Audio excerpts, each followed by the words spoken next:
Medical insurance ഒരു സ്കാമാണോ? നിങ്ങൾക്ക് ആരും പറഞ്ഞു തരാത്ത കുറച്ച് സത്യങ്ങൾ നമുക്കിന്നിവിടെ സംസാരിക്കാം. എൻ്റെ പേര് ഡോക്ടർ അനൂപ് ബാബു. ഞാനൊരു ജനറൽ പ്രാക്ടീഷണറാണ്. ഹെൽത്ത് റിലേറ്റഡ് ആയിട്ടുള്ള കണ്ടന്റ്സിനോട് താല്പര്യമുള്ളവരാണെന്നുണ്ടെങ്കിൽ ഈ വീഡിയോക്ക് ഒരു ലൈക്ക് അടിക്കുക, കൂട്ടത്തിൽ ചാനൽ ഒന്ന് സബ്സ്ക്രൈബ് കൂടി ചെയ്യുക. അപ്പോൾ നമുക്ക് വീഡിയോയിലോട്ട് പോവാം.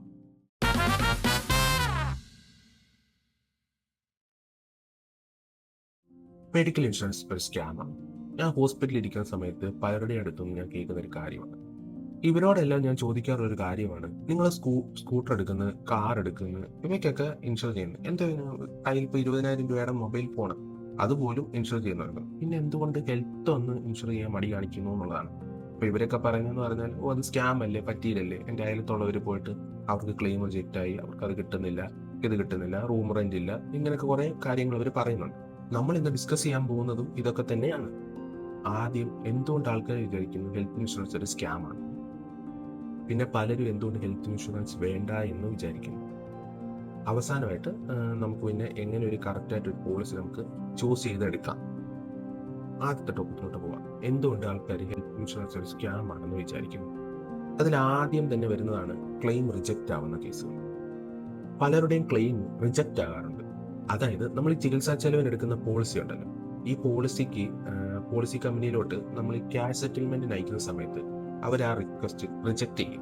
ഇത് റിജക്റ്റ് ചെയ്യാനുള്ള മുഖ്യ കാരണം എന്ന് പറഞ്ഞാൽ, നമ്മൾ പോളിസിയിലുള്ള ഡീറ്റെയിൽസ് ഒന്നും പ്രോപ്പറായിട്ട് വായിക്കാത്തത് തന്നെയാണ്.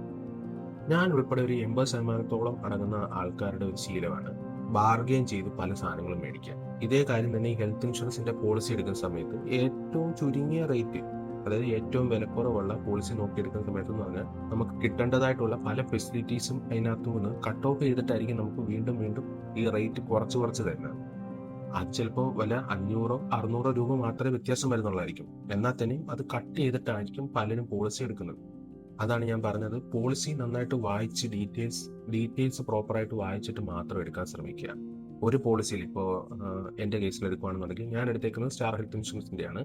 ആ സ്റ്റാർ ഹെൽത്ത് ഇൻഷുറൻസിൻ്റെ ഒറ്റ ഇതിൽ തന്നെ എന്ന് പറഞ്ഞാൽ പല സ്കീമുകളുണ്ടാവും.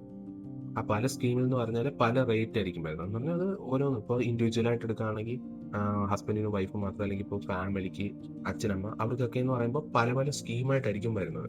അപ്പോൾ അതിനകത്ത് ഒരു പോളിസിക്കകത്ത് എന്തൊക്കെയുണ്ടോ അതെല്ലാം വായിച്ചിട്ട് മാത്രം പോളിസി എടുക്കുക.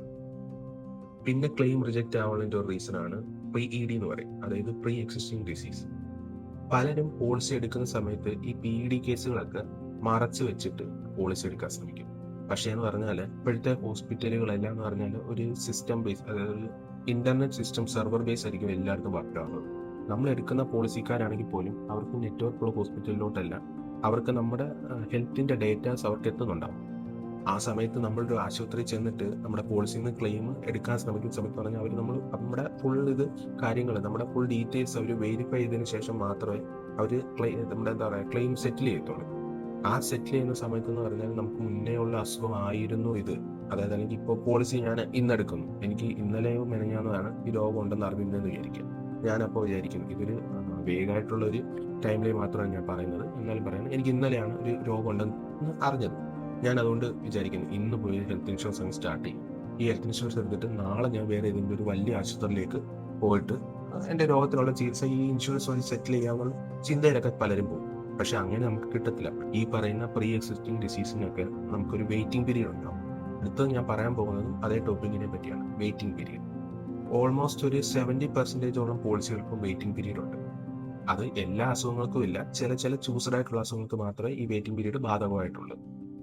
സോ പോളിസി എടുക്കുന്ന സമയത്ത് ഒന്നെങ്കിൽ നിങ്ങൾ ഡീറ്റെയിൽസ്, ഞാൻ നേരത്തെ പറഞ്ഞ ഡീറ്റെയിൽസ് പ്രോപ്പറായിട്ട് വായിക്കുക, അല്ലെന്നുണ്ടെങ്കിൽ സർവീസ് അഡ്വൈസർ വല്ലതും ഉണ്ടെന്നുണ്ടെങ്കിൽ അവരോട് മുഴുവനായിട്ട് കാര്യങ്ങൾ ചോദിച്ച് മനസ്സിലാക്കിയതിന് ശേഷം മാത്രം നമുക്ക് ഏത് സ്കീം വേണമെന്നുള്ളത് ചൂസ് ചെയ്യുക. അടുത്തായിട്ട് നമുക്ക് എന്തുകൊണ്ട് ആൾക്കാർ ഹെൽത്ത് ഇൻഷുറൻസ് വേണ്ട എന്ന് വിചാരിക്കുന്നു നമുക്ക് നോക്കാം. ഇതിനെ കുറച്ച് പങ്ക് വഹിക്കുന്നതെന്ന് പറഞ്ഞാൽ, ഇതിനു മുമ്പ് പോളിസി എടുത്തിട്ടുള്ളവരാകാം. ഞാൻ മുൻപ് പറഞ്ഞതുപോലെ ഈ പോളിസി എടുക്കുമ്പോൾ പറഞ്ഞാൽ പല സ്കീമുകളിലുള്ള പോളിസികളുണ്ട്. അതായത് ഇപ്പോൾ 5,000 തൊട്ട് 25,000 വരെ ഇയർലി അടയ്ക്കുന്ന രീതിക്കുള്ള പോളിസികൾ വരുന്നുണ്ട്. അപ്പോൾ മിക്കവരും ഒരു 60-70% ആൾക്കാർ ചൂസ് ചെയ്യുക എന്ന് പറഞ്ഞാൽ ഏറ്റവും കുറഞ്ഞ റേറ്റിലുള്ള പോളിസികളായിരിക്കും. ഇങ്ങനെ കവറേജ് കുറഞ്ഞ പോളിസികൾ ചൂസ് ചെയ്യുന്നവർക്ക് എന്ന് പറഞ്ഞാൽ, ഹോസ്പിറ്റലിൽ എത്തുമ്പോൾ അവർക്ക് കിട്ടുന്ന ഫെസിലിറ്റീസും അതിനനുസരിച്ച് തന്നെ കുറവായിരിക്കും. ഇപ്പോൾ അവർ റൂം എടുക്കുകയാണെന്ന് വിചാരിക്കുക, ഈ റൂമൊന്നും ഈ ഏറ്റവും ചീപ്പ്, ലൈക്ക് ഏറ്റവും ഈ കുറഞ്ഞ റേറ്റിൽ എടുക്കുന്ന പോളിസികൾക്കൊന്നും ആഡഡ് ആയിട്ട് വരുന്നതായിരിക്കത്തില്ല. അതിനൊക്കെ നമ്മൾ എക്സ്ട്രാ പേ ചെയ്യേണ്ടി വരും.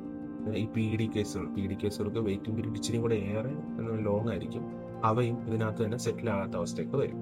ഇങ്ങനെ സെറ്റിൽ ആകാത്ത കേസുകൾ വരുമ്പോഴായിരിക്കും ഇത് അപ്പുറത്തുള്ള ഒരാളാണെന്ന് വിചാരിക്കുക എടുക്കാൻ വരുന്നത്, പോളിസി എടുക്കാൻ ഉദ്ദേശിക്കുന്നത്.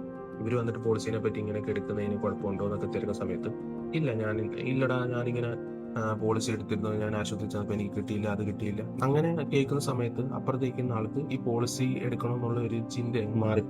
അടുത്ത ടോപ്പിക് എന്ന് പറഞ്ഞാൽ നമുക്ക് എങ്ങനെ ഒരു നല്ല ഹെൽത്ത് ഇൻഷുറൻസ് പോളിസി ചൂസ് ചെയ്യാം എന്നുള്ളതാണ്. അതിൽ ഓർക്കേണ്ട ആദ്യത്തെ കാര്യം എന്ന് പറഞ്ഞാൽ മിനിമം ഒരു 5 ലക്ഷം മുതൽ 10 ലക്ഷം വരെ കവറേജ് കിട്ടുന്ന പോളിസി മാത്രം ചൂസ് ചെയ്യുക. പിന്നെ നിർബന്ധമായിട്ടും റൂം റെന്റ് അതിനകത്ത് ഉൾപ്പെടുന്നുണ്ട് എന്ന് അറ്റ്ലീസ്റ്റ് ചില കേസുകളിലാണ് ഇത്ര ഡേയ്സിലേക്കായിരിക്കും റൂം റെന്റ് ഒക്കെ കിട്ടുക. അതുണ്ടെന്ന് എന്തായാലും നിർബന്ധമായിട്ട് സർവീസ് അഡ്വൈസറിനോടോ അല്ലെന്നുണ്ടെങ്കിൽ നമ്മുടെ ഡീറ്റെയിൽസ് വായിച്ചിട്ടോ അത് നന്നായിട്ട് മനസ്സിലാക്കുക. പിന്നെ പല പോളിസികൾക്ക് ഞാൻ പറഞ്ഞല്ലോ PED ഉണ്ട്, എന്നാൽ തന്നെ പല പോളിസികൾക്കും PEDയുടെ വെയിറ്റിംഗ് പീരീഡ് വളരെ കുറവായിരിക്കും. ചിലപ്പോൾ ഒരു 6 months ഒക്കെ വെയിറ്റിംഗ് പീരീഡ് ഉള്ളത് മാത്രമായിട്ടുള്ള ഇൻഷുറൻസ് പോളിസികളും കിട്ടും. പിന്നെ ഏറ്റവും ഇമ്പോർട്ടൻ്റ് ആയിട്ട് ശ്രദ്ധിക്കണമെന്ന് പറഞ്ഞാൽ നമ്മുടെ ചുറ്റുവട്ടത്തുള്ള നല്ല നല്ല ഹോസ്പിറ്റലുകളിലോട്ട് ഇവർക്ക് നെറ്റ്വർക്ക് ഉണ്ടെന്ന് ഉറപ്പാക്കുക. പിന്നെ ഉള്ളതാണ് ഞാൻ നേരത്തെ പറഞ്ഞ പോലെ നമ്മുടെ പോളിസി ഡീറ്റെയിൽസ് നിർബന്ധമായിട്ടും മുഴുവനായിട്ട് വായിച്ച് മനസ്സിലാക്കുക. അതിന് പറ്റിയില്ല എന്നുണ്ടെങ്കിൽ നമ്മുടെ സർവീസ് പ്രൊവൈഡറുമായിട്ട് നന്നായിട്ട് സംസാരിച്ചിട്ട് എന്തൊക്കെയാണ് ഉള്ളത് എന്തൊക്കെയാണ് ഇല്ലാത്തത് എന്നുള്ളതെല്ലാം മനസ്സിലാക്കി വെക്കുക. ഓർക്കുക, മെഡിക്കൽ ഇൻഷുറൻസ് ഒരു സ്കാം അല്ല, അതൊരു ഇൻവെസ്റ്റ്മെന്റ് ആണ്. നല്ലവണ്ണം അതിനെപ്പറ്റി മനസ്സിലാക്കിയിട്ട് നമ്മളൊരു ഇൻഷുറൻസ് എടുക്കുകയാണെന്നുണ്ടെങ്കിൽ നമ്മളെ ഒരിക്കലും അത് നിരാശപ്പെടുത്തത്തില്ല. നമ്മുടെ കാറും സ്കൂട്ടറും ഒക്കെ ഇൻഷുർ ചെയ്യുന്നത് പോലെ നമ്മുടെ ഹെൽത്ത് ഒന്ന് പ്രോപ്പറായിട്ടൊന്ന് ഇൻഷുർ ചെയ്യുക. അപ്പോൾ സ്റ്റേ ഹെൽത്തി, സ്റ്റേ ഇൻഷുർ. അപ്പോൾ അടുത്ത വീഡിയോ കാണുമ്പോൾ ബൈ.